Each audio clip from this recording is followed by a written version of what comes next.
sus trabajos, darnos la posibilidad de leerlos.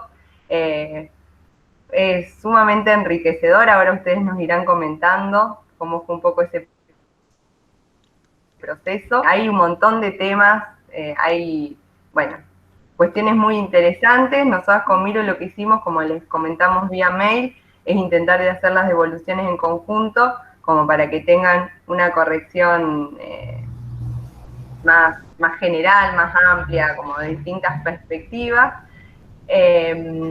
Así que bueno, eso por un lado, que fue una alegría recibir todos esos trabajos. Hay algunos que quedaron comprometidos en esta semana en enviarnos lo que no pudieron completar la semana pasada. El encuentro de hoy lo que vamos a hacer es, nosotras de las correcciones que hicimos, donde más dificultades encontramos, porque hay un abordaje teórico súper interesante, en todos aparece la idea, esa necesidad de acotar la problemática, o sea, hicieron un esfuerzo enorme por ser la primera vez que estamos haciendo esto, de poder acotar a un problema, de intentar de construir, si no hay algo así como un problema filosófico establecido, de ustedes poder construir una perspectiva propia, pero por ahí donde encontramos más dificultades, que era como la otra exigencia de ese escrito, eran las cuestiones formales. Así que ahora, en unos minutos, Miru, que armó un power súper esquemático otra vez con la idea de ordenarlos, vamos a repasar algunas cuestiones formales para que a todos les quede, para que a todos les quede claro. Después se los enviamos también al correo, y para que en la medida, tal como les habíamos comentado vía mail, la idea es que nos tomemos lo que queda de esta semana y la semana próxima para seguir puliendo y mejorando ese escrito, y ya a partir de la semana siguiente nos entreguen la versión final, así nosotras los podemos compilar y después devolvérselo en un solo archivo. Entonces, para aquellos que por ahí todavía no tuvieron tiempo, porque a veces también las cuestiones formales tienen que ver más con los tiempos de hacerlo, bueno, para que quede bien claro cómo llevar adelante esa tarea, porque bueno, todo esto, como les decimos siempre, le da relevancia, ponen en valor ese trabajo, que no es meramente un escrito o una reflexión personal, sino que bueno, hay cierto recorrido de lectura, entonces uno da cuenta de el material que utilizó para llevar adelante el trabajo. Así que nos vamos a dedicar unos minutos a repasar esto, y después hacemos la puesta en común, cada uno de ustedes, quien quiera ir compartiendo brevemente sobre lo que trabajó, el autor, el problema, bueno, lo que nos quieran comentar respecto de ese proceso. Así que Miru, te paso el mando, todo tuyo. Pantalla, así que en cualquier momento se debe estar cargando. A ver.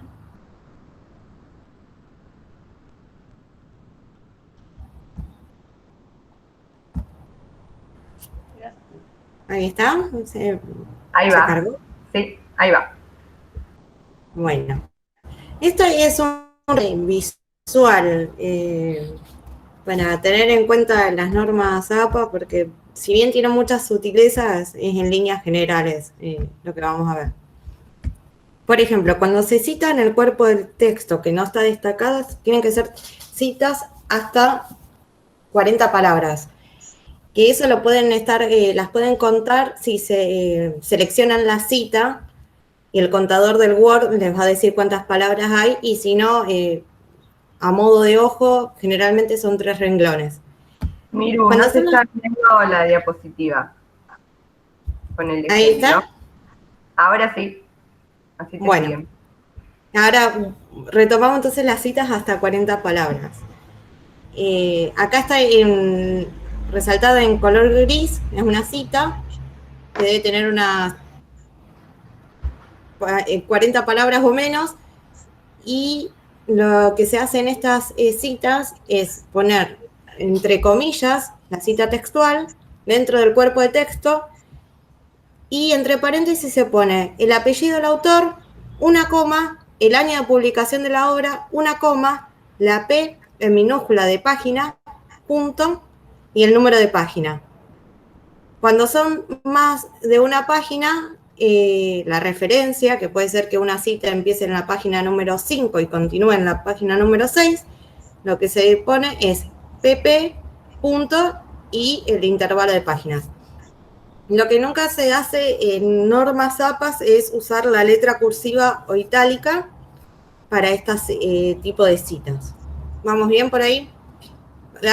Por ahora lo que ven en este cuerpo de texto, la cita no se destaca en ningún momento, parece como todo del mismo formato.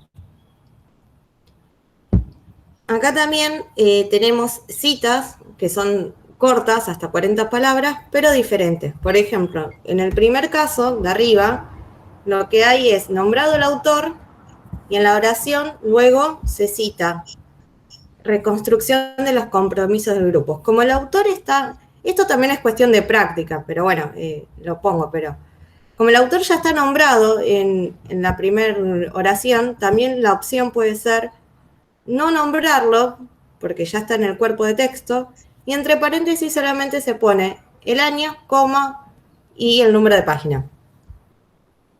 Otra forma de citar cuando son varios autores es poner los apellidos.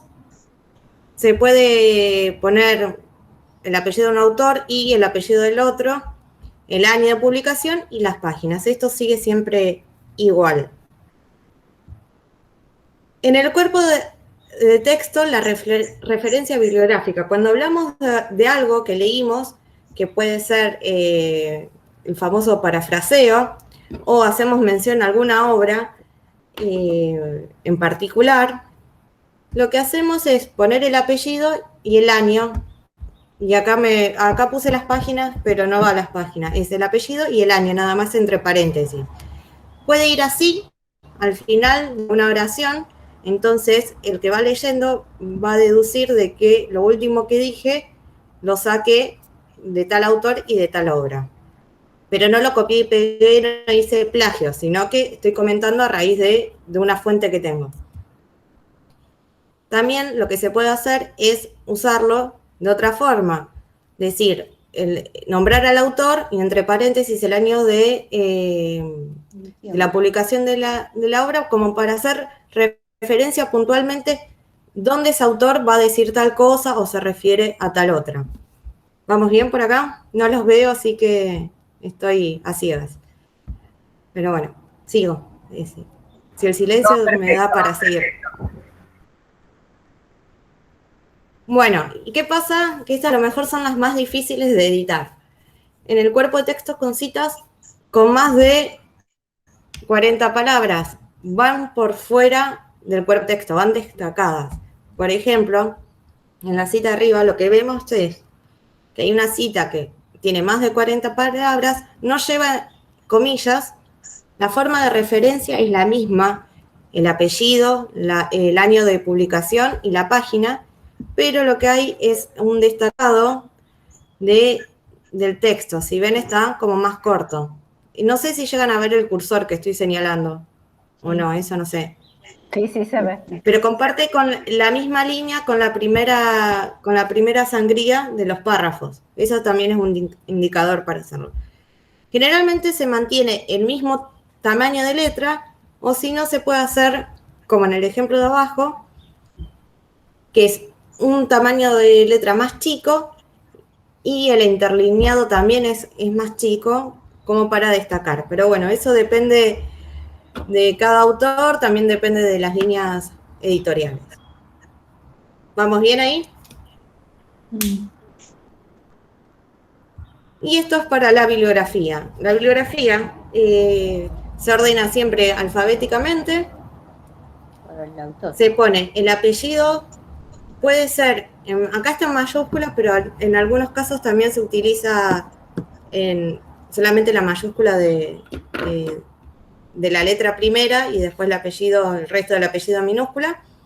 Eso es a voluntad también o según las normas editoriales. El nombre, solamente la inicial, un punto, el año de publicación, entre paréntesis, otro punto, el título de la obra, ya sea un libro, una revista, y ahí va en cursiva el lugar, un punto seguido, el lugar, 2 puntos y la editorial. Creo que alguien escribió en el chat, pero me salió un ruidito de algo de acá. Pero no sé, a ver. No, Miru, se sumó un compañero. Bueno, era eso. Bueno, eso es las normas APAs, más o menos para lo que nosotros necesitamos, que es escribir estos textos. Un brevísimo recorrido. No sé si quieren repasar algunas, las vemos de nuevo, o si tienen alguna duda. Sí, te hago una preguntita, Miru. Sí. Yo habitualmente uso los manejadores de referencia. Y en mi caso lo hice con el Mendeley porque era más sencillo de introducir lo que yo había bajado como PDFs, lo pongo en mi carpetita de Mendeley y después simplemente uno lo elige y pone estilo APA. Y viste que me salió mal y ustedes me corrigieron la manera de, no las citas abajo, como queda la bibliografía toda ordenadita, sino la cita en el texto. Y que sale automático, sí. Viste que vos pones el cursor en ese lugar, cliqueas el paper, lo que sea, y automáticamente sale el formato de la cita según el estilo APA interpretado por Mendeley o el Reference Manager o lo que estés usando. Entonces lo dejamos a mano, digamos. Si querés hacerlo a mano o usarlo así, no hay problema, tampoco tiene que ser un trabajo extra esto. Yo siempre las hago a mano, pero sé que hay personas que usan los programas. Pero me parece que en tu caso yo te había corregido que era como este ejemplo que dice Kuhn comprende que la ciencia revolucionaria, que también lo podés dejar si querés, que yo te suprimí el apellido del autor, pero si querés dejarlo, yo no sé, para molestar nada más lo había hecho, pero bueno, de mala que soy. No, son muy poquitas las citas, o sea, lo puedo editar a mano sin problemas, pero me llamó la atención porque el editor mismo te da el formato, no es que uno lo introduce, sino que el editor de referencias, una vez que uno pone el estilo APA, te lo da automático. Pero sí, es que también se puede usar, pero es más que nada, yo lo hacía por una cuestión visual, que no, pero se puede usar, no hay problema. Gracias. Sí, además me sumo ahí a la sugerencia que, por ejemplo, hay escritos, como el caso de Leonora y demás, donde hay un trabajo sobre las fuentes, donde está bien diferenciado cuando hablan ustedes, cuando citan.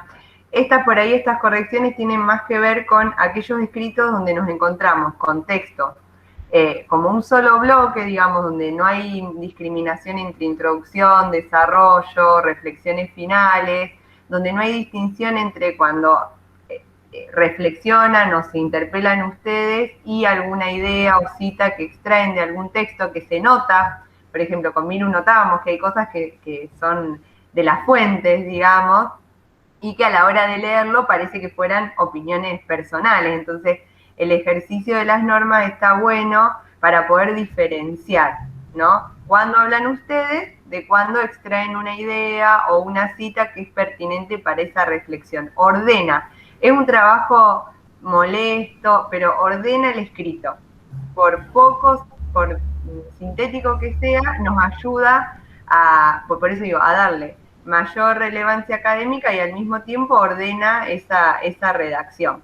Entonces, por ahí lo que hicimos también, lo que hizo Miru con el Power es buscar los casos más generales, que son los que en general se fueron repitiendo, como para que a ustedes les quede de manera más sintética todavía estas cuestiones, entonces las pueden aplicar tal vez de un modo más fácil, que no les sea tan engorroso y que puedan hacer esa diferenciación entre las ideas personales y las citas de las fuentes. Por sobre todas las cosas es para eso. No sé, Miru. Bárbaro, gracias. No, por favor. No, y bueno, las normas estas, bueno, cualquier tipo de referencia bibliográfica, lo que sirve también es para ubicar al al lector para decir, bueno, si yo digo, bueno, Aristóteles dijo tal cosa y largo información. Y el lector dice, bueno, pero ¿y dónde está eso? Me interesa chequear la fuente, no porque desconfíe de lo que vos escribís, sino para decir, bueno, quiero ir al texto fuente. Y después no sabés a dónde vas, para dónde ir, porque no tenés una referencia. Siempre, aparte es una forma también de, cuando uno va redactando en filosofía o en textos académicos, como de apoyo. Bueno, yo digo tal cosa, pero tal autor también la dice, entonces es como para reforzar también lo que uno va diciendo en ese escrito. Alguien levantó la mano, me parece. Sí, Miru, tenés a Sergio y a Alejandra. Sí. Bueno. Bueno, ya que me dan la palabra, hola a todos. No, el tema es que se me entrecortó la conexión mientras estaban hablando de las normas y como corrijo con normas, no con las APA, pero con las que se usan básicamente para medicina, un par de cosas. Primero, que no se usen las bastardillas, bueno, como les suelen decir itálicas, en la gráfica se llaman bastardillas. Por eso para mí lo deja mucho más claro y evita toda posibilidad de confusión. Pero bueno, es lo que se hace prácticamente en todas las editoriales en las que yo he trabajado. Me refiero cuando hay una cita dentro del texto. Y después, más que eso, o sea, en general es lo que en gráfica, en periodismo y en corrección se llaman pautas. Bueno, me llama la atención dos cosas. Primero, que la referencia se ponga entre paréntesis y no se cite, o sea, se cita el nombre, el año y las páginas, pero no se cita la fuente, o sea, bueno, me parece raro, o sea, para mí habría que citarlo todo o citar el año y si no, y solamente el año y el nombre del autor, y después en la bibliografía, que acá está la otra cosa que me llama la atención, que vaya alfabéticamente, o sea, obliga al lector a recorrer la bibliografía. Si uno encuentra la llamada número 1, bueno, uno ya sabe, a ver, Florencia dijo patatín patatán. Uno dice, B1, Florencia dijo patatín patatán en el año tal, en tal libro, en tal página, o en tal artículo. O sea, me parece como... si es que, a menos que lo haya entendido mal, porque repito, se me cortó la transmisión un cacho, así que me quedé en el aire. Bueno, y la otra es una pregunta. Si hay más de una publicación, o sea, o más de una publicación en el mismo año, ¿qué se utiliza? Poner 2000, año 2000A, 2000B, 2000C, que eso en algunas editoriales tienen ese tipo de pautas para bibliografía. Bueno, eso. Sí, se suele poner, si son publicaciones durante el mismo año, A, B, así, con una letra, se aclara. Y bueno, de la bibliografía al final ahí sí van todos los datos, va el autor, va el año, va la editorial, si es un artículo digital, de dónde sacaste ese recurso, igual que las imágenes también al mismo estilo y uno pone recuperado en o extraído en y ahí el link de la imagen donde vos sacaste esa imagen y la publicaste. Que también tenés que ver que hay algo que acá no se ve, pero cuando son imágenes te tenés que fijar si están con las licencias y los permisos que vos tengas para compartir esas imágenes, porque si no tienen los permisos no la podés compartir. Así que bueno, es un trabajo más fino y el formato que nosotros hicimos con esto de las normas APA y de poner la bibliografía al final es más del formato del estilo artículo académico. Pero bueno, eso también va a depender de las normas editoriales. Hay libros que todas las referencias o las notas a pie de página las tenés a lo último, y eso para mí es súper incómodo cuando son las notas a pie de página, que tenés que estar atravesando un libro yendo y viniendo, pero bueno, son cuestiones más de criterios editoriales, o como vos decías, Sergio, de pautas que se manejan, pero bueno, acá buscamos como un criterio más o menos en común para cuando tengamos todos los trabajos los podamos editar en un mismo formato y no quede tan desprolijo visualmente tampoco para alguien. Si no, cada escrito va a tener su propio criterio, pauta, y va a ser más desordenado. Pero bueno. Lo importante acá es, como decía Florencia, tener el criterio de referencias bibliográficas, de citar. Lo bueno que tiene es que separa lo que nosotros estamos diciendo de lo que dice otro autor, nos ayuda a identificar quién está hablando en ese momento. También nos ayuda a identificar, bueno, a partir de qué fuente o de qué obra está hablando. Entonces, eso lo usamos como más como una herramienta. Lo otro es cuestión de estilo o cuestión de gusto o de agrado, no sé. Había otra mano de Alejandra levantada. No sé si Sergio queda zanjado un poco el asunto o hay que darle otra vuelta. Bueno, Alejandra. Bueno, bueno, en mi caso particular quiero ser bastante puntual para no aburrir al resto con cuestiones mías que de última les consultaré en forma más particular. Bueno, para mí es todo un gran esfuerzo este asunto de las citas y demás, porque, digamos, no he tenido oportunidad o si bien escribo, o sea, voy a talleres de escritura y demás, nunca algo así tan académico como para hacer este trabajo. Pero bueno, acá estoy, dispuesta a cumplir o acercarme a las pautas, ¿no?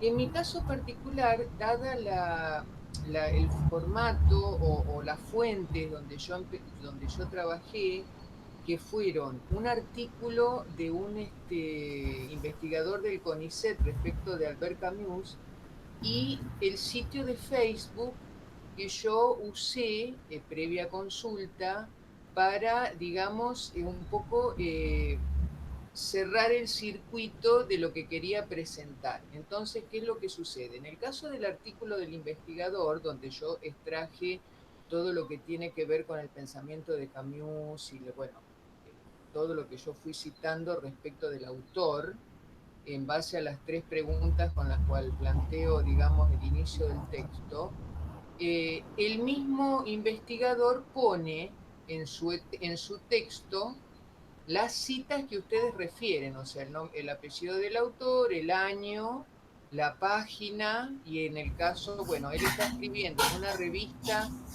de investigación que también la cita. ¿Ahí qué tendría que hacer yo? ¿Citar las dos cosas o remitirme solamente al artículo del investigador, que es donde yo estoy extrayendo el material? Ahí va a depender de lo que vos cites.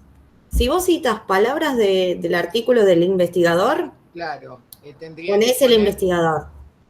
Si vas a citar que él cita, pero no es de él, lo que tenés que aclarar es de quién es esa cita y decir de dónde extraes vos esa cita. O sea que tenés que poner la doble referencia. Qué sé yo, Camus citado en fulano y el artículo de CONICET.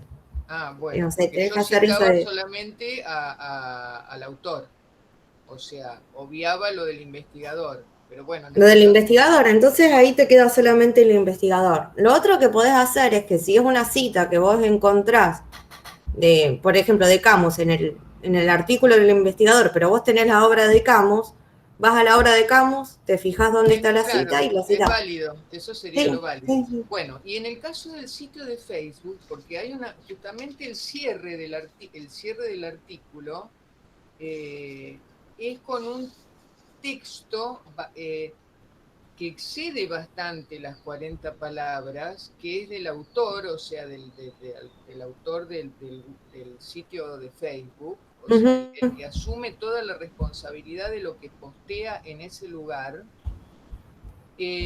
porque incluso ahí encontré que está absolutamente resumido todo lo que yo quería manifestar cuando empecé con todo lo anterior, ¿no? El sentido de la vida, etcétera, etcétera. El texto es bastante extenso, o sea, tiene quizá más de la mitad de una hoja. ¿Será mucho? ¿Cómo cito yo en esta época de los medios, o sea, de las redes sociales, un material que se saca justamente de una red social, en el cual el que escribe lo hace por su propia, digamos, o sea, su propia expresión, sus propias palabras, es el autor. O sea, el autor Claro. que postea fotos, postea comentarios de otros presos, bueno, es la persona que pone el material, que es el autor de lo que se está exhibiendo. Ahí, ¿qué se nombraría? ¿Sitio de Facebook, editorial? Claro, el nombre del Facebook era Cuenteros, ¿cómo era? No me Editorial acuerdo ahora. Cuenteros, Verseros y Poetas. Sí, sí, sí, sí. Porque en Claro, realidad pones eso, es una pones editorial. Ah, perdón. sí. No, No, y que pongas, sí, perdón, te estoy Dale, pisando. dale, dale, habla vos.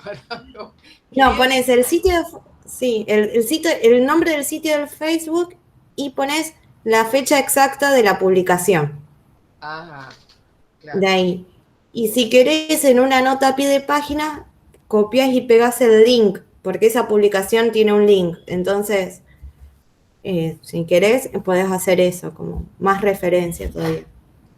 Sí, porque de última sí, o sea, obviamente, incluso hasta pensé mirá vos, en enviar, digamos, un escrito, una nota al autor, a esta persona, diciéndole qué es lo que estábamos haciendo nosotros y qué iba a suceder, o si iba a tomar material de su sitio para este trabajo que estábamos haciendo, pero después me pareció medio atrevida la cuestión, digo, bueno, tampoco porque es como si yo le estuviera, digamos, robando, no sé si esa es la forma, porque no es la forma porque lo cito, o sea, es fulano el autor de lo que estoy escribiendo, no yo. Pero No, viste, claro, no, no, te no. da con esto de que la red social es de todos, y todo el mundo accede ahí y pone cosas y todo se viraliza y deja de ser de uno, es como, pero bueno, hay que adaptarse a a la época actual. No, pero mientras nombres todo esto, no estás robando nada. Y estás haciendo la referencia, y más cuando son publicaciones con la privacidad pública. O sea que no es una cuenta privada que vos Claro, no. ahí no podrías, porque no está pública a todo el mundo. Ahí ya es más complicado, por ejemplo, si vos te meterías en el Facebook personal de alguien y agarrarías, no sé, un posteo de alguien y, y lo sacarías. Que lo hacen de esas cosas, pero bueno, no debería hacerse. Bueno, esa es más o menos mi consulta. Después yo voy a, digamos, cuando ya lo arme, porque me faltaría el cierre. O sea, no sé cómo cerrarlo. Acá mencionaron, bueno, o sea, una conclusión, vamos a decir así, una reflexión final, que esa sería, digamos, mía. Pero también puede admitir más citas. Bueno, no importa, eso después no quiero extenderme para darle lugar a otros, a los compañeros a expresarse. Así que bueno, muchas gracias. No, de nada. Y no sé si alguien más, alguna duda con esto de las citas, de las referencias.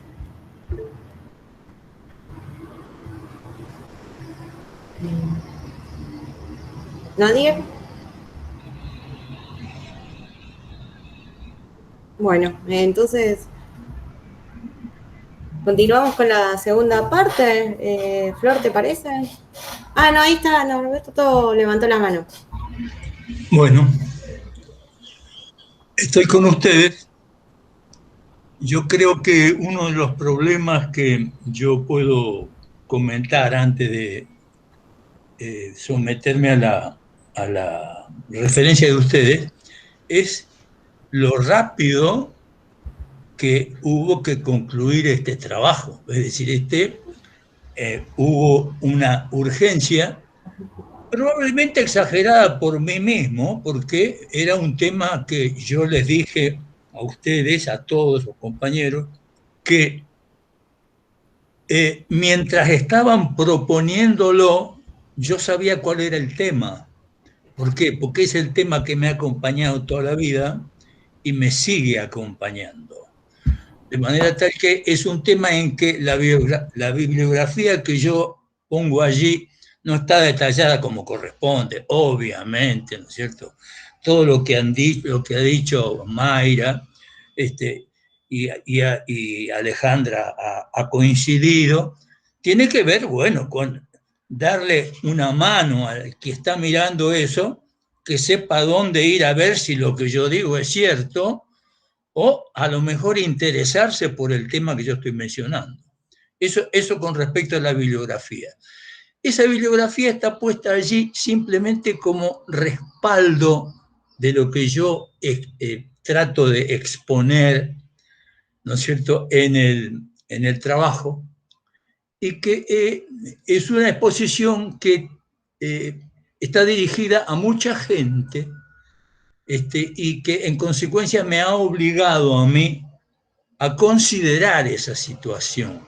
Porque pues como es un tema bastante complejo desde el punto de vista de las relaciones humanas, uno tiene la precaución de no herir susceptibilidades, de no molestar a nadie, y entonces a lo mejor hay alguna cosa un poco enrevesada que yo puedo decir de otra manera, pero lo diría a lo mejor en una conversación tete a tete, ¿no es cierto?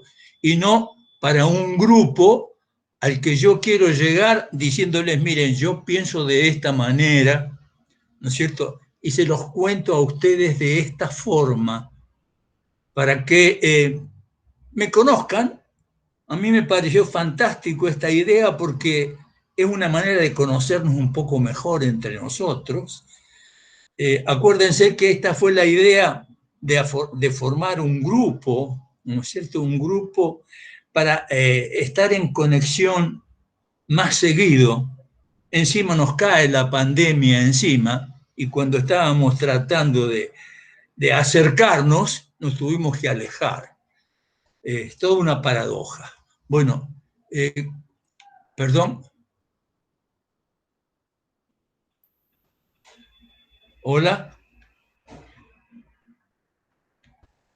Ahora, ahí se escucha. Por un momento se cortó, pero ahora está bien.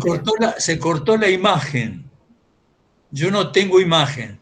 Pero bueno, quedo escuchando las referencias que ustedes tengan para hacer sobre mi presentación. Hola. Ahora, sí. ¿Las digo acá, Norberto? ¿Querés que te mande un mail? No sé. No, pero... Que nos exprese el título, no, pero el sí, tema. sí. Estamos todos inquietos ya para saber qué tema eligió. Claro, estamos intrigados. Bueno, entonces Norberto, primero arranca. He mandado por mail antes de que quienes quieran compartir su escrito, que lo comenten en 5 minutos. Si querés, Norberto, podés comentarnos a todos de qué se trata tu escrito o ese tema que te acompañó toda la vida. Sí, cómo no, sí, perfectamente. Bueno, yo no tengo en este momento imagen, aparecieron una serie de pantallas y me he quedado sin imagen, pero las escucho perfectamente bien. Bueno, el tema que yo elegí, ¿no es cierto?, es el referido a la creencia en una divinidad. Es decir, yo cuento un poco la historia porque realmente las cosas ocurrieron de esa manera. De ninguna forma, y voy a tratar de simplificar porque de lo contrario va a ser demasiado farragoso, de ninguna manera en mi casa, que era una casa, insisto, muy, muy simple, de gente obrera, mi padre era ferroviario, pero era una casa izquierdista. Era una casa izquierdista. Se leía en mi casa, yo no leía el diario que venía a mi casa, pero escuchaba los comentarios de los mayores, que no eran precisamente mi papá y mi mamá, ni mi hermano, sino que escuchaba los comentarios de los mayores y iban apareciendo algunos personajes que en esa época eran las personas que encabezaban los movimientos izquierdistas. Bueno, lo dejo de esta manera porque en esa época de los años 6, 7, 8 años de escuela primaria, ¿no es cierto?, tuve la suerte de llegar a una biblioteca que estaba a una cuadra, a una manzana de mi casa, de mi barrio, que era un barrio muy humilde. Bueno, y de incorporar como lector voraz que he sido siempre, todo lo que había de literatura infantil y de jóvenes, como Julio Verne, como Emilio Salgari, como Mark Twain, es decir, como Rice Burroughs, el de Tarzán, ¿no es cierto?, como Collodi, el de Pinocho. Incorporar todo eso y meterme en la escuela, donde mi maestro, que era una gran persona, me enseñó a componer. Publicábamos un boletín en la escuela, un boletín, y lo imprimíamos nosotros con letras de plomo, como se hacía en esa época en las imprentas. De manera tal que estaba yo cerca de la lectura, y les quiero simplificar que no pensaba todavía en este tema, escuchaba los nombres, ¿no es cierto? Escuchaba, por ejemplo, algunas maldiciones, algunos insultos de esa gente que cuando se enoja, lo digo aunque no está bien, putea. Y casualmente me llamaba profundamente la atención que siempre invocaran a Dios. En Dios. Bueno, eso me llamaba la atención. El primer episodio que tuve yo para empezar a entender un poco la cuestión fue cuando entré al colegio primario. Y en el colegio primario nos separaron en dos grupos. Un grupo que iba a religión y un grupo que iba a moral. Y bueno, yo me acuerdo que en determinado momento entra el cura del pueblo, que es el único cura, que yo lo conocía.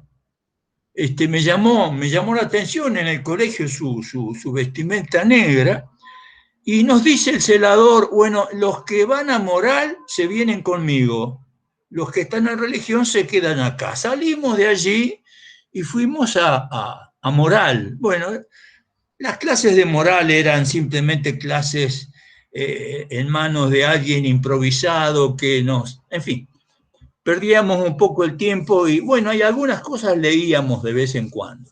De cualquier forma, ¿por qué les cuento esto? Porque yo noté por primera vez en mi vida una especie de enfriamiento de las relaciones interpersonales, de chicos de 14 años, de 13 años, porque muchos de mis compañeros, después de las primeras clases de moral, no me atendían como antes. Yo notaba alguna especie de alejamiento, y fundamentalmente las mujeres, porque el colegio era mixto, que eran más de la mitad del curso, que éramos 40, me trataban de una manera un poco más, bueno, esto me hizo meterme en el asunto, era un atisbo de discriminación que yo alcanzaba a percibir, pero no entendía demasiado bien cómo se trataba. ¿Cómo sigue la historia? Y la historia sigue porque yo tenía mucho interés, y entonces espiaba la entrada a la misa y la salida de la misa desde la plaza del pueblo que está enfrente de la iglesia, sobre todo en la misa de 11, donde iba la gente más pituca, la gente más acomodada del pueblo, y cuando salían de la misa se quedaban conversando allí, y bueno, yo tenía mucho interés en ver qué pasaba dentro de la iglesia. Y después de pensarlo bien y qué sé yo, un día me animé y me metí habría que contarlo así, me metí en una misa y me quedé en la parte del fondo y vi toda la misa. Y bueno, no entendí nada, absolutamente nada. Pero miré todo, y salí de la misa sin... Acuérdense que en esa época todavía la misa se daba en latín. Si poco tenía para entender, con la misa en latín la cosa era mucho más compleja. En consecuencia, desde la época en que pasaba eso, también tuve oportunidad, ¿no es cierto?, de asistir a algún velatorio de algún familiar, de un compañero, y entonces ver una cantidad de cosas que evidentemente en mi casa, en mi familia, de esas cosas no se hablaba. En mi familia no se iba a la iglesia, por eso yo me tuve que meter en la iglesia para espiarla.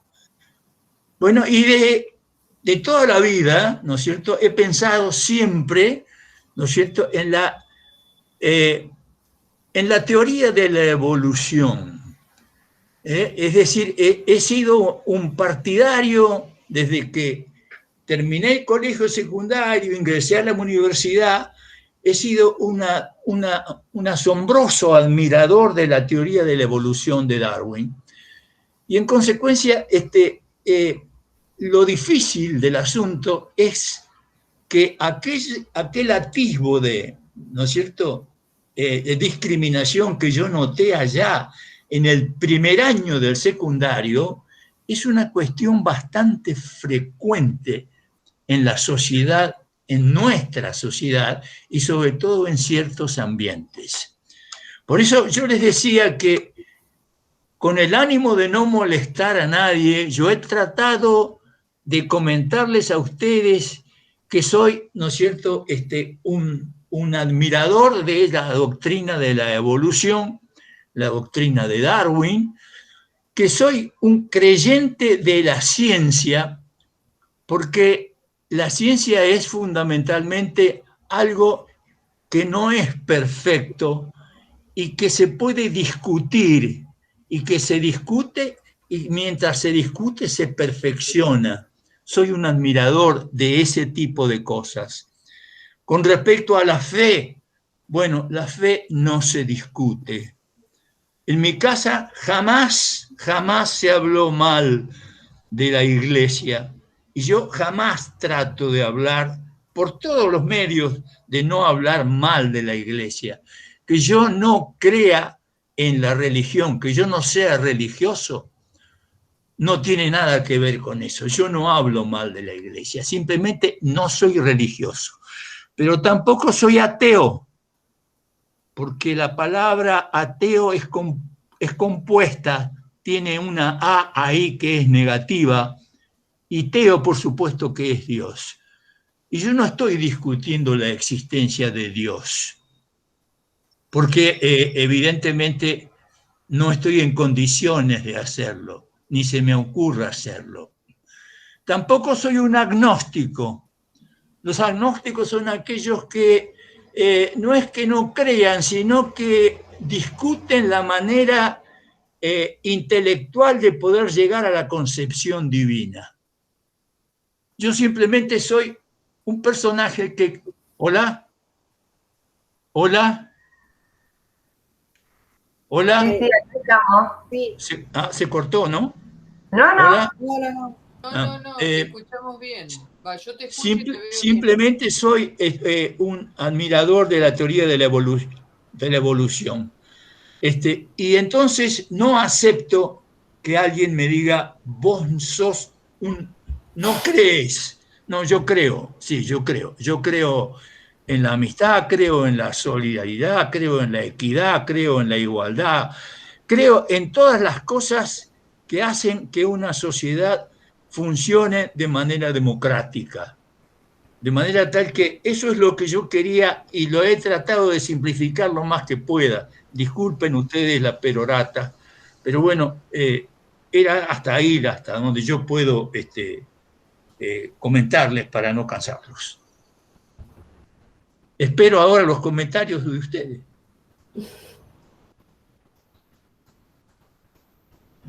Bueno, perfecto, Norberto. Ahora vamos a seguir escuchando a los compañeros y seguimos todas las devoluciones por el correo. Así tenemos este ratito para escucharnos entre Sí, todos. cómo no, sí, cómo Así no. que ¿Cómo bueno, no usted? sé a quién le parece seguir, quién se anima. Ahí Andrea escribió Ah, bien, en el chat. perfecto. Leo dice, mi tema Platón, la alegoría de la caverna, mi conclusión, después de leer mucho, no, de leer y mucho, no fue fácil. Si somos esos prisioneros que estamos saliendo constantemente de cavernas y las normalizamos.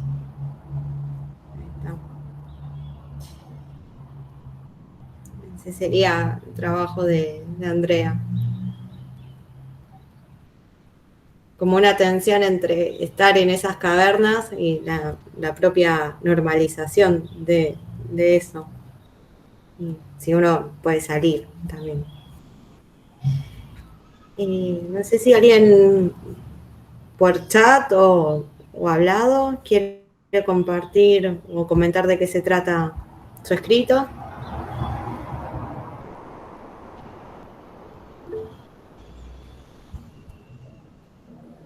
Bueno, ahí levantaron la mano Mónica y Marisa.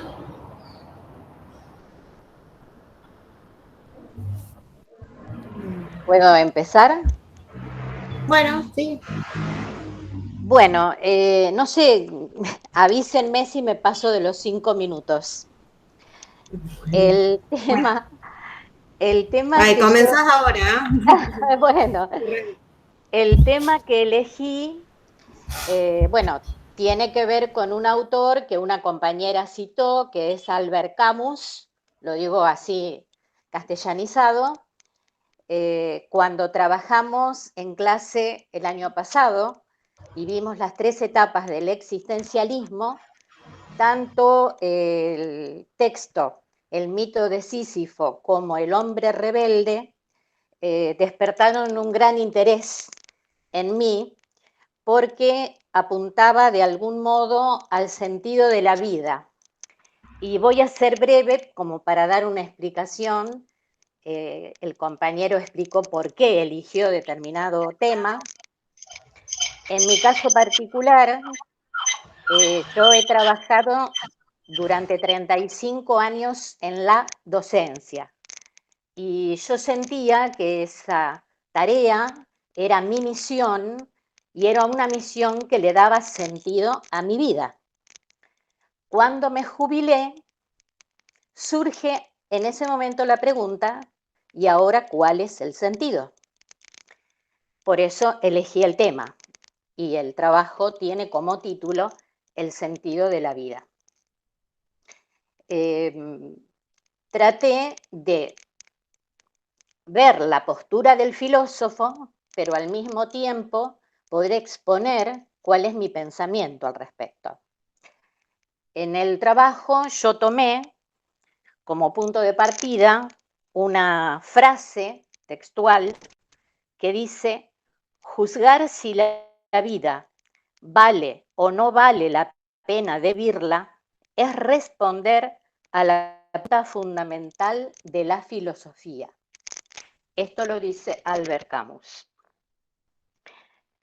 El propósito era, obviamente, reflexionar acerca del valor de la vida. Y de acuerdo a algunas sugerencias que me hizo Mayra, tuve que tomar 3 puntos específicos de estos textos. Uno es el suicidio, el otro es el mito de Sísifo y el tercero es el hombre rebelde. Con respecto al suicidio, dice Camus, no hay más que un problema filosófico verdaderamente serio, y ese problema es el suicidio. Entonces, a mí me surgen algunas preguntas. Es decir, ¿qué motiva al ser humano a tomar semejante determinación? Y me planteo, ¿ha sido alguna situación trágica en lo personal? ¿Ha sido quizás una soledad abrumadora que lo ha llevado a un dolor o a una tristeza profunda? ¿O es que quizás solo se trata de no haber encontrado una respuesta al porqué, es decir, al sentido de la propia vida? De todos modos, desde mi punto de vista, rescato que el ser humano, cualquiera sea la situación puntual por la que está atravesando, tiene siempre una libertad, que es la libertad de elegir qué actitud asume ante una situación extrema. Por lo tanto, y también lo pone en ejemplo Albert Camus, y él dice que puede, en un caso donde una persona ha sumado cansancio y desaliento, en un momento dado, una palabra, un gesto, puede desencadenar una decisión tan drástica como es el suicidio.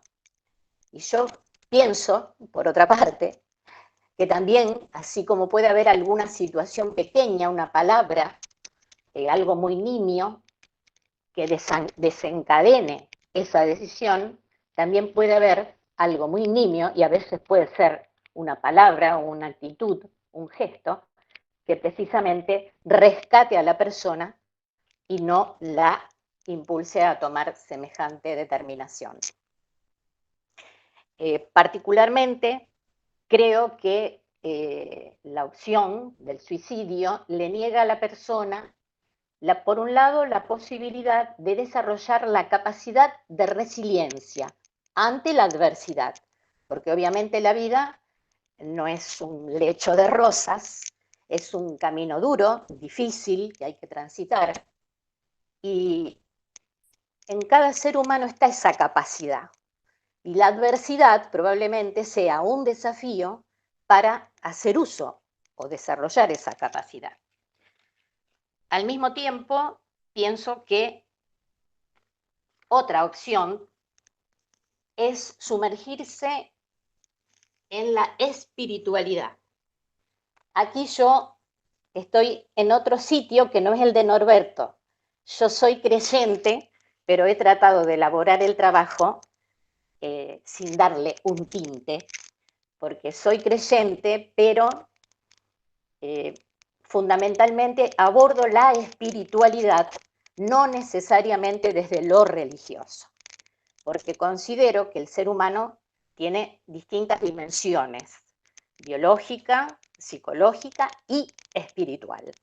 Y yo creo que poder entrar en la propia interioridad muchas veces nos permite encontrar motivos y razones para sobrevivir a lo absurdo, diría Camus, del mundo en que vivimos.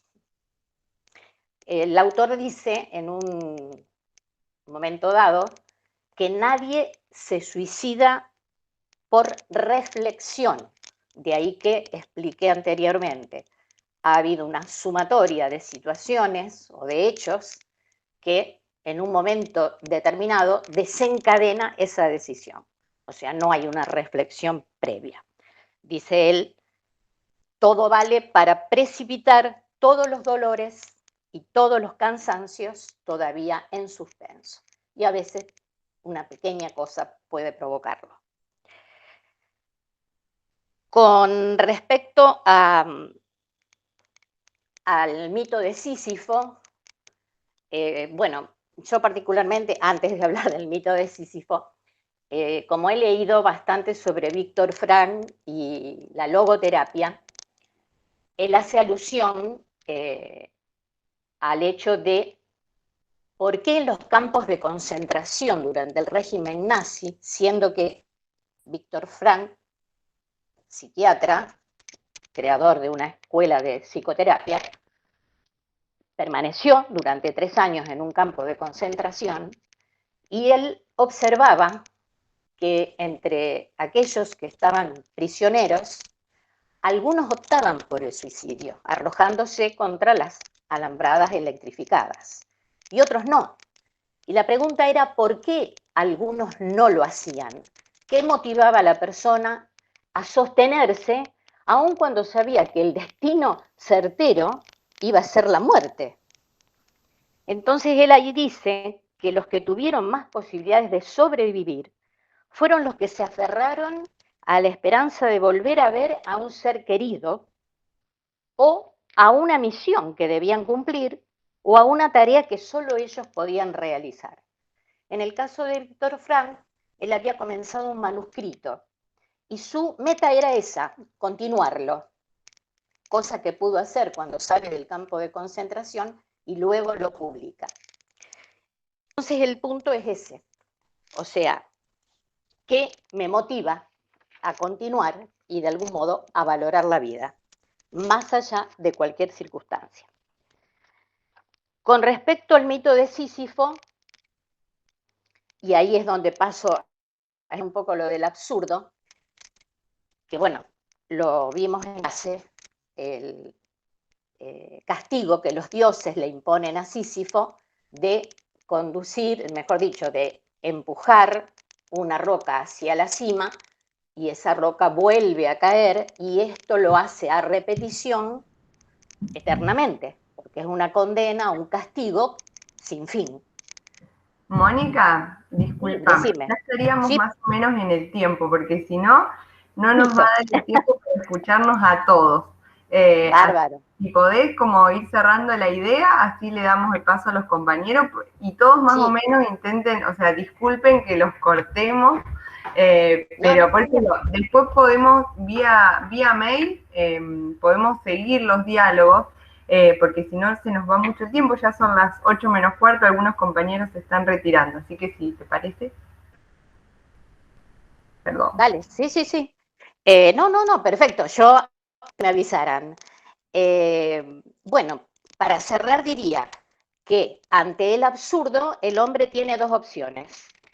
O bien tomar conciencia que en algún punto el hombre llega a un despertar de la conciencia y en ese punto donde se encuentra, de toma de conciencia, de darse cuenta, tiene dos caminos. O sigue en esa monotonía, en esas repeticiones frustrantes, o tiene la posibilidad de un despertar definitivo. El despertar definitivo implicaría la rebelión, o sea, rebelarse ante el absurdo. Y ahí pongo el punto.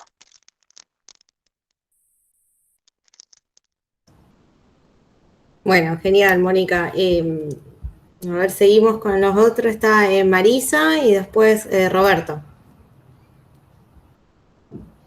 ¿Ahí me escuchan? Sí. Bueno, voy a ser sintético. Lo que me llamaba la atención era el problema ético, el problema moral. Siempre me interesa esto porque siempre estoy viendo el comportamiento en general de la gente, de por qué actúa de una manera o actúa de otra. Los principios o falta de principios en mucha gente, falta de ética profesional en muchos casos, y eso, bueno, me llevó a leer un poquito y me terminé introduciendo en la ética kantiana. Por eso el tema, bueno, el título me lo sugirieron ustedes, todavía no está definitivo, pero se trataría de la moral en la filosofía de Immanuel Kant. En la introducción planteo el objetivo del trabajo, que es investigar el problema moral en el marco de la ética kantiana. Después, en el desarrollo, planteo el contexto histórico, que creo que tiene que ver para saber de dónde sale su línea de pensamiento, ya que el siglo XVIII fue el siglo de la Ilustración, que ya todos lo vieron, que fue muy importante, donde había dos corrientes opuestas, racionalismo y empirismo, y planteé un poco la teoría acerca del problema del conocimiento de Kant, porque me pareció que tenía que ver para llegar antes de tratar el problema moral. A partir de la lectura de Rousseau, Kant se empieza a interesar en los problemas morales, y en el libro La fundamentación para la metafísica de las costumbres expone los principios sobre la moralidad. Considera que lo único bueno es la buena voluntad, pero la buena voluntad en sí misma, no como un medio para lograr algo. Una acción realizada con buena voluntad es buena, más allá del resultado que se tenga con esto. Los conceptos de buena voluntad y de deber nos vienen de la razón. Son estos principios a priori que todos tenemos. A partir de, digamos, va haciendo todo un desarrollo teórico que no viene al caso, no lo voy a hacer largo, para llegar a definir cuándo una acción es moralmente buena. Y la conclusión que plantea es el imperativo categórico, que mi acción, para ser moralmente buena, tiene que poder ser universalizada. Una reflexión final sería, bueno, lo que nos deja Kant como filósofo referente de su época, y lo que me queda planteada la pregunta y dando vueltas es si la buena voluntad en una acción y que mi acción pudiera ser universal no cambiaría el día de hoy muchas cosas, y si no podríamos ser una sociedad mejor, planteando sin herir nada, por eso lo digo así muy en general, pero muchas conductas hechas con buena voluntad creo que mejorarían las cosas para mucha gente. Nada más. Bueno, gracias Marisa, súper ordenada ahí. Bueno, es una pregunta, ¿no? Esta que el mismo texto genera y bueno, y tiene sus respuestas, así que vamos a esperar las tuyas, a ver qué nos aporta. Acá Graciela en el chat nos contó, sí, perdón. Esperen que encuentre. Bueno, Graciela nos dice que trabajó sobre la libertad de pensamiento y la relación o la reflexión moral. Así que, bueno, ahí está su aporte. Bueno, bien. Creo que seguimos con Roberto Miru, ¿no? Sí, así es. Tiene Roberto la mano levantada. Cuando quieras, Roberto.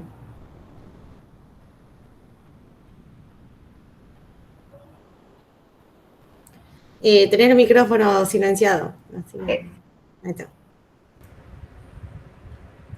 Ahí. Ha sido un error, no quise corregir el micrófono y sin querer señalé la mano levantada. Por favor, disculpe. No hay problema. No hay problema. Ahora. Bueno, yo en realidad me falta una sección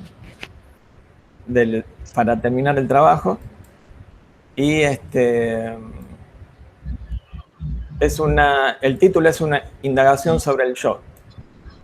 Y tiene ese título porque es compartir un recorrido, ¿no? Porque yo no quería llegar a ninguna conclusión, no creo que se pueda llegar tampoco, sino que es eso, es el compartir una serie de indagaciones que me vengo haciendo y que por supuesto me sumo al río de la historia de la filosofía. Porque como les comentaba la última vez que nos reunimos, me resultaba extraordinario esto de que que si bien se puede poner en duda la esencia del yo, nosotros es lo único, calculo, de la cual estamos completamente seguros de que somos y de que existimos. Entonces, el recorrido se va metiendo por ahí para descubrir cuál es este aspecto del yo que se percibe como tan tan certero y cuáles son las dudas que presentaron algunos filósofos a esta noción misma de la existencia. Entonces empiezo con Descartes. Bueno, no me voy a extender mucho acá, pero él llega a esta conclusión de que lo único que tiene certeza es de que el famoso pienso, luego existo, ¿no? De que él se da cuenta de que puede dudar de los contenidos de ese pensar y, por supuesto, del contenido de las percepciones, las sensaciones, etc. Pero el hecho de que es consciente de que piensa, él deduce de que si hace eso es que existe, porque si no existiera no podría hacer eso ni nada. Eso creo que está claro, así lo paso bien rápidamente. Entonces la objeción que se le va a hacer, a ver, no me quiero perder. Bueno, Descartes en una obra posterior después plantea o desarrolla o profundiza en cuestiones que habían quedado un poco o bastante abiertas, como era la relación entre el cuerpo y el alma. Cuando decimos alma, él usa indistintamente los términos yo, alma, razón, bueno, ser pensante, bueno, conciencia. Entonces, dejo a Descartes con este último planteamiento que hace, deduciendo para explicar la relación entre el cuerpo y el alma, y me voy a los que critican justamente o que plantean observaciones serias a esta visión del sujeto como apartado de todo lo demás, ¿no? Como sujeto, como ser pensante, como una esencia pensante. Bueno, entonces me voy a los empiristas ingleses, Locke, Berkeley y Hume, que Hume es el más radical de todos ellos. Bueno, Locke niega la cuestión de la sustancia material. Entonces ahí no me voy a demorar en eso para no estar media hora, pero es como que abre el camino para lo que va a venir después, ¿no? Porque estos tres filósofos se suceden, más o menos son como tres generaciones. Entonces cada uno se va a apoyar en lo que dijo el anterior, siempre siguiendo esta línea del empirismo, pero se va a radicalizar terriblemente. Y voy a Hume directamente, que él termina diciendo que los hombres, y en referencia al ser humano, o sea, hombres y mujeres, termina diciendo que no son más que un haz o colección de diferentes percepciones que se suceden las unas a las otras con una rapidez inconcebible y que se hallan en un flujo y movimiento perpetuo. O sea que no solo niega la sustancia material, sino que niega cualquier tipo de sustancia espiritual también, ¿no? Lo único que existe para él es esto que experimentamos. Pensamientos, imágenes, percepciones, sensaciones, dolor, sufrimiento, alegría. Eso es lo existente. Pero no hay nada más acá, no hay un sujeto esencial o sustancial que perciba eso, sino que es como un efecto o un fenómeno que deriva de todo este conjunto de percepciones. Entonces, esto, cuando leí esto de Hume, me hizo acordar a Krishnamurti primero, que Krishnamurti, un pensador nacido en la India, que bueno, fue también bastante radical con su tradición hindú, Y bueno, no voy a decir más nada porque lo pueden buscar en internet si quieren. Pero él dice exactamente lo mismo, en una forma muy similar, en algún lugar que lo leí y no lo volví a encontrar, así que buscando en su amplia bibliografía y grabaciones de diálogos y charlas, encontré, digamos, alguna frase en donde dice lo mismo. Dice, no existe un pensador separado del pensamiento. El propio pensamiento crea la ilusión del pensador, la división y la separación. Algo que estamos de acuerdo que cuesta muchísimo pensar, ¿no? Y entonces, Krishnamurti, obviamente, es un pensador del siglo pasado. Entonces uno podría decir, bueno, a lo mejor no creo que haya sido así porque no tenía ningún tipo de formación. A lo mejor lo sacó de Hume, ¿no? Porque era muy parecido las expresiones de Krishnamurti. Entonces empecé a buscar y vi que algo similar se había escrito hacía casi 2000 años antes de Hume, en un texto budista que se llama Las preguntas de Milinda, es la traducción, que es muy curioso porque es un diálogo entre el rey Menandro, que es una derivación de los reinos creados por Alejandro Magno, en el noroeste de la India. Entonces, un diálogo entre Milinda y un sabio budista. Entonces, se encuentran como una especie de visita oficial y le pregunta este rey al sabio budista cómo se llama.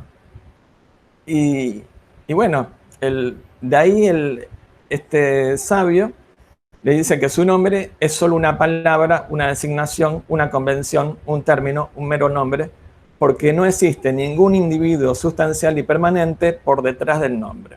O sea, le dice exactamente lo mismo y después le da para, como es usual en todo este tipo de diálogos o textos de la antigüedad, le da un ejemplo concreto que es el del carro. Un carro nos podemos imaginar ahora un automóvil, ¿no? Que nosotros conocemos, tenemos conciencia de lo que es un automóvil, pero en realidad lo que estamos viendo es el resultado de la agrupación de las ventanillas, la carrocería, las ruedas. No hay un auto, no hay una sustancia o una esencia del auto, sino que es simplemente un compuesto de partes menores que a su vez se pueden desarmar hasta llegar a la nada. Entonces, esa sería la imagen del yo, ¿no? Entonces, ya me pasé con el tiempo, ¿no? Sí. Bueno, justo te iba, si podés, concluyendo. Por eso digo, después cuando compilemos todos los trabajos podemos, porque a la medida que los compañeros y las compañeras vayan leyendo sus trabajos, también van a aparecer nuevas reflexiones. O sea, no es algo que vamos a terminar, sino hoy intentar por eso digo, que todos puedan compartir lo que hicieron brevemente. Sí. Bueno, después sigue una sección, que esta es tipo personal, porque es una vivencia que tuve cuando era hace como 30 años con mi hermana menor. Porque llegado a este punto en donde el yo se ha disuelto, me propuse recomponer la idea de cómo es, si es que el yo no existe, cómo es que percibimos, ¿no? que en realidad existe. Entonces, en las dos últimas sesiones yo hago como el camino de regreso a la reconstitución del yo y ver que tiene más niveles más profundos. Y entonces, en estos tres niveles podemos diferenciar la persona, la que tiene nombre, la que tiene una profesión, la que tiene memoria de su existencia, el el nivel del yo más amplio y compartido, que es esa cosa, esa conciencia de existir que tenemos, sin nombre, sin forma. Y por último, una tercera, que sería un ser que, de acuerdo a algunas tradiciones filosóficas y religiosas, que es un ser más profundo que es compartido con, bueno, con la totalidad, en que no habría diferencia entre sujeto y en la que se disuelve la separación entre sujeto y objeto. Ahí.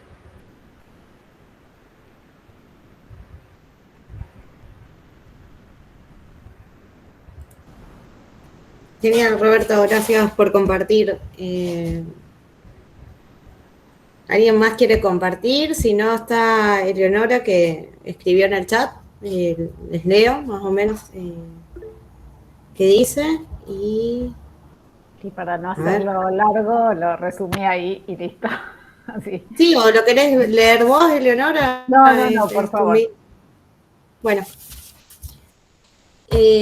Dice, mi trabajo se basó en la pregunta, ¿cómo se traza la frontera entre lo natural y lo artificial? La delimitación entre natural y artificial vendría dada por el sujeto que la genera, por las características en sí del producto, para que hablaron y me movieron todo, elaborado, resultante o por ambas. Y traté de desarrollar diferentes ópticas, aspectos de Aristóteles, Descartes y Bacon. Actualmente, los adelantos tecnológicos científicos hacen que progresivamente se tornen cada vez más difusos estos límites. Por ejemplo, la clonación, la inteligencia artificial. Ese es el trabajo de Leonora.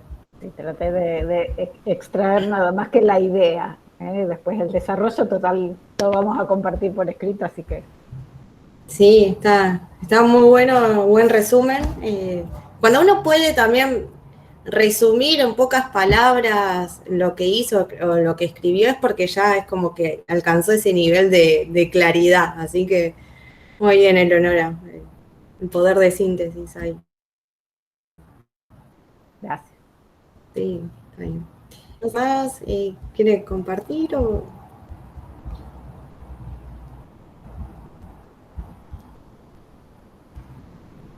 Ya, nadie.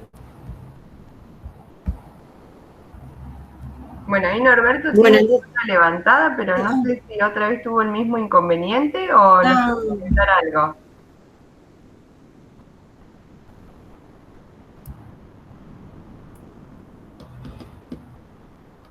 Bueno, no sé si me escucha. No, creo que debe haber sido un error de nuevo. Bueno, ahora que los apuré, nadie quiere hablar. Perdón, es horrible. Yo intento estar lo más organizada que se pueda, por una cuestión de que todos tengan su momento. Pero es como dice Miro, o sea, los trabajos todos tienen una idea, o sea, es como algo increíble lo que lograron y logramos. Trabajo en equipo, así que creo que eso es una gran satisfacción. Van a ver cuando queden todos los trabajos juntos y acomodados, creo que va a ser una linda producción. Bueno, no sé, Luis, te escuchamos. Está silenciado el micrófono. Ahí está. Yo lo escuché nada más, muy lindo lo de todos y voy a ver si hago lo de Dios. Existe Dios, así que vamos a ver. No me gusta para nada la escritura académica, la hice cuando estudio obligado y me cuesta mucho. Vamos a ver qué pasa. Voy a ver qué te mando. Bueno, hoy escuché nada más. Está muy bien. Igual como les fuimos diciendo a lo largo del taller, o sea, digamos, el escrito era un objetivo, pero no el único. Así que, bueno, siéntanse siempre en la libertad de hacerlo. O sea, es la propuesta por sobre todas las cosas. Después ustedes pueden elegir hacerlo o no. Creo que igual ahí tenés algo que te interpela, hay una pregunta que tiene que ver con la filosofía, que es justamente la de la existencia de Dios, así que bueno, hay un trabajo hecho.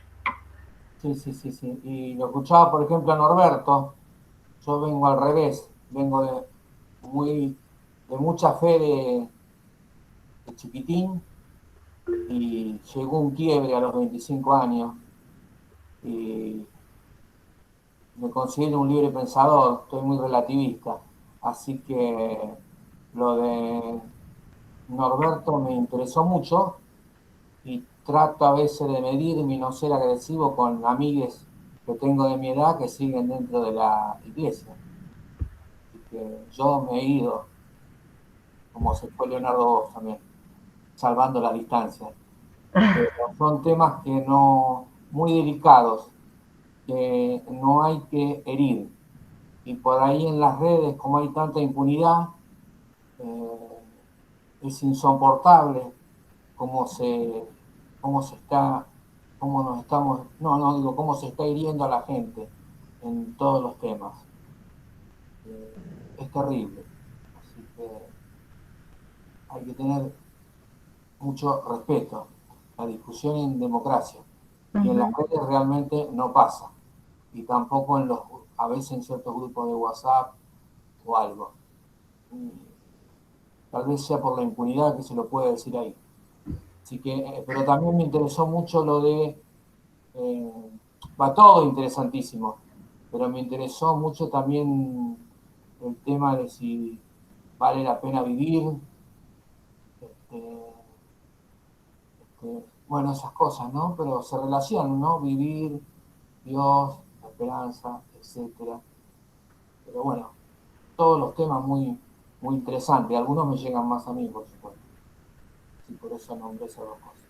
Y nada más, y gracias, y seguimos. Voy a ver si este año sigo los Dale. Bien. Bueno, Mónica levantó la mano y no sé si alguien más quiere compartirnos algo. Mónica, te escuchamos. Sí, muy breve. Una sugerencia. Hay un documental a raíz de lo que decía Luis y de lo que, bueno, todos sabemos respecto de las redes sociales. Se llama El dilema de las redes sociales. No sé si está en Netflix, yo lo pude bajar por internet, pero es muy, pero muy interesante para ver y para debatir después. Se los, digamos, propongo como una sugerencia nada más. Bien, buenísimo, todo suma.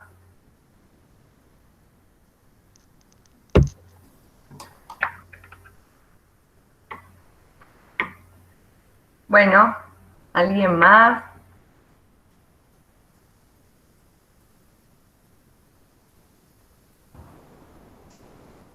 Me parece que no, Flor. Bueno, y como un último comentario así general también un poco en torno a los escritos, que estuvo bueno porque hubo algunos de ustedes que retomaron cuestiones que trabajamos el año pasado, que pudieron apropiarse de los textos, volverlos a leer, como Marisa trabajó Kant, perdón, la compañera que trabajó Platón, Camus, ¿quién más? Ahora miro que no recuerdo los temas. Descartes también. Descartes, muy bien, exactamente. Y algunos de ustedes que se animaron justamente al desafío de problematizar algo. Que eso también es como el otro desafío, otro más de los desafíos que teníamos a la hora de elaborar un escrito filosófico, ¿no? La posibilidad de problematizar, de encontrarnos con un texto o con un tema que nos interesa y poder ponerlo entre signos de pregunta, ¿no? No dar por hecho determinadas categorías, determinados conceptos y problematizarlo, que eso también es parte de la actividad filosófica, ¿no? Y en algunos de los comentarios que fuimos haciendo y demás, siempre la idea es esa, ¿no? Que aquello que aparecía como una enunciación o como algo que ustedes afirmaban de manera muy rotunda, bueno, ¿qué pasaba si lo poníamos entre signos de pregunta? Porque justamente siempre la idea con la filosofía es que, o la filosofía justamente como disciplina no pretende resolver problemas, sino generarlos. Ahí donde todo está como muy calmo, la filosofía es ese ejercicio de molestar. Así que creo que eso también es como algo súper importante e interesante, que por eso digo, cuando completemos todos los escritos y se los compartamos, van a poder ir leyendo a los compañeros también y ir generando sus devoluciones. Así que ahí también vamos a seguir con el diálogo interno. Bueno, no sé, si nadie más quiere comentarnos o compartir algo, hoy sería el último encuentro porque el taller estaba planificado para los meses de enero y febrero. Igual por suerte no nos tenemos que angustiar porque son solo unas semanas y ya iniciamos el curso curricular. Recuerden que vamos a iniciar el primer martes de abril, que ahora no recuerdo, Miru, era 6 la fecha, ¿no? Me parece. Si mal no recuerdo. Sí, pero no estoy con la fecha, yo siempre voy martes 6. Bien. Martes 6. El martes 6, ahí vamos a iniciar, que obviamente vamos a hacer el primer bloque hasta las vacaciones de invierno con la introducción a la filosofía antigua, bueno, medieval y del Renacimiento, que son como el año pasado ese primer gran bloque, y después de las vacaciones de invierno vamos a seguir con los problemas modernos y contemporáneos. Así que, bueno, les vamos a enviar por mail el programa para que vayan sabiendo, los autores con los que vamos a ir trabajando. Sí, Roberto, levantaste la mano. Está silenciado, Roberto.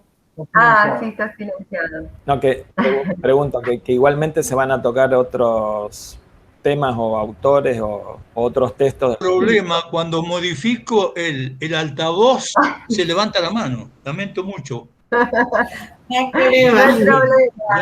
Ya les pedí disculpas, pero ocurre eso. No hay problema.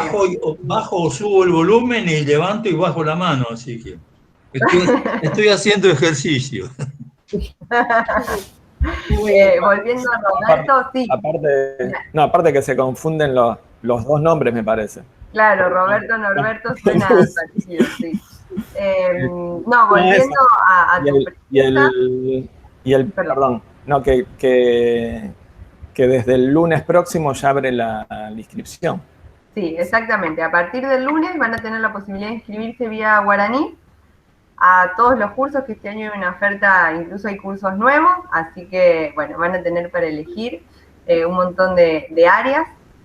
Nosotras, en el caso con Miru, tal como lo habíamos hablado el año pasado, un poco con sus sugerencias y un poco con los que nos quedó pendiente, la idea es acomodar, por eso decidimos llamarlo como Historia de la Filosofía 2, porque la intención es incluir autores nuevos y problemas nuevos, ¿sí? Cuestiones de ética que, por ejemplo, en este taller salieron, así que la idea es trabajar algunas perspectivas éticas, cuestiones epistemológicas, bueno, y los problemas metafísicos también, porque, bueno, forman parte de la rama, de la estructura de la filosofía, así que de eso nunca nos desprendemos.